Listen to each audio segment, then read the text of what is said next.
While up front, it is Dario Franchitti, Elio Castaneves, Willpower, Alex Tagliano, and another crash. Bruno Junqueira, one of our dark horses. He did a tremendous job in qualifying.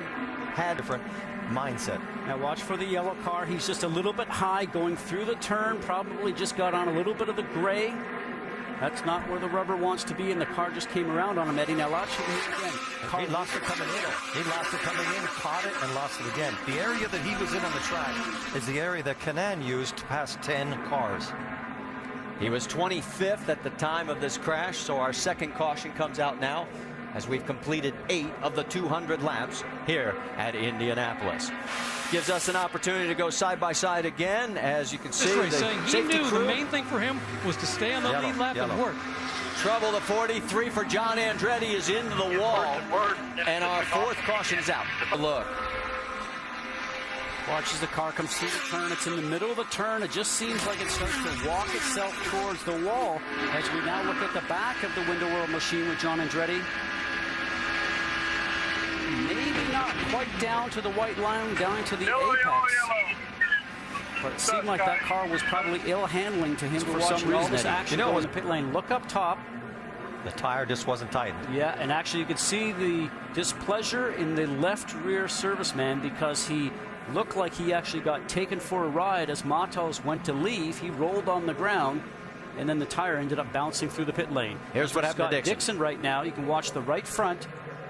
He is told to leave, and that left front wheel is not on. He knows it right away. You can feel it as a driver, so he smartly slows down right there in the pit lane, Eddie. But the good news is he's okay. He lost the tire. Nothing happened to the car. Let's listen in on Briscoe's radio. Whoa, wait a minute. We've got another yellow. And oh, no, Rafa Matos.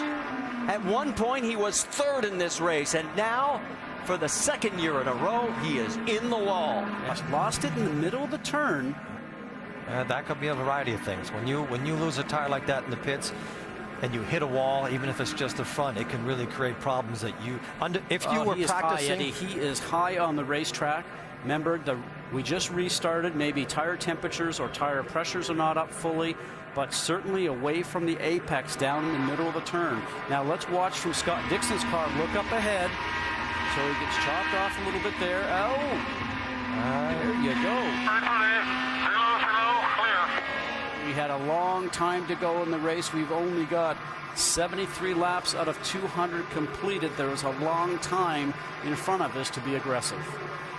Had he been practicing when he had that problem in the pits, they would have brought the car in and go and hit on the outside of the wall here shortly.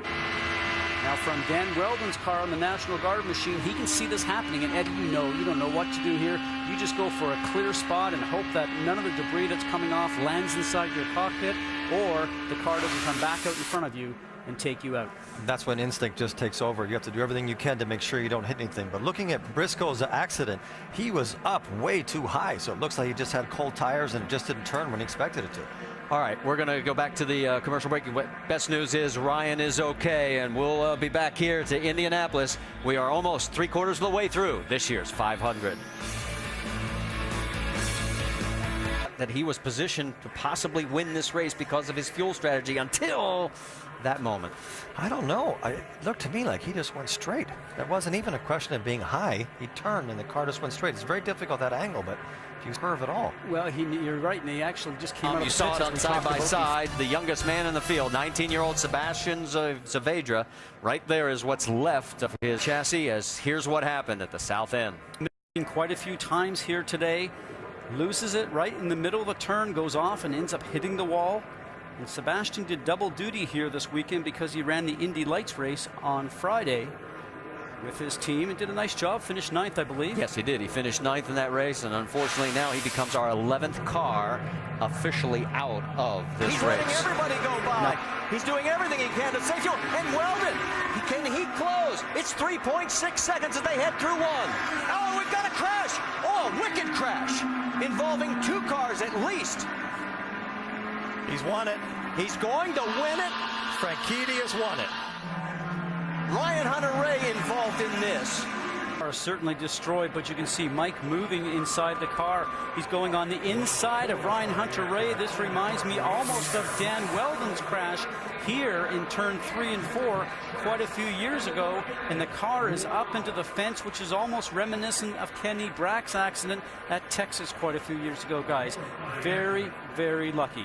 You know, he was incredibly lucky that he did not go head into that fence. That is a horrible impact. Wow. All right, let's go on board from Helio Castroneves' point of view. You can see Mike was trying for some reason to go on the inside. Wow, he almost collected Anna Beatrice. Now from Ryan Hunter-Reay's car. So you can see that he got hit on the inside and up over the top, and you can see Ryan Hunter-Reay moving his hands, and he looks up in front of him and he goes, gosh, I can't believe that. Oh, wow. Oh, so close.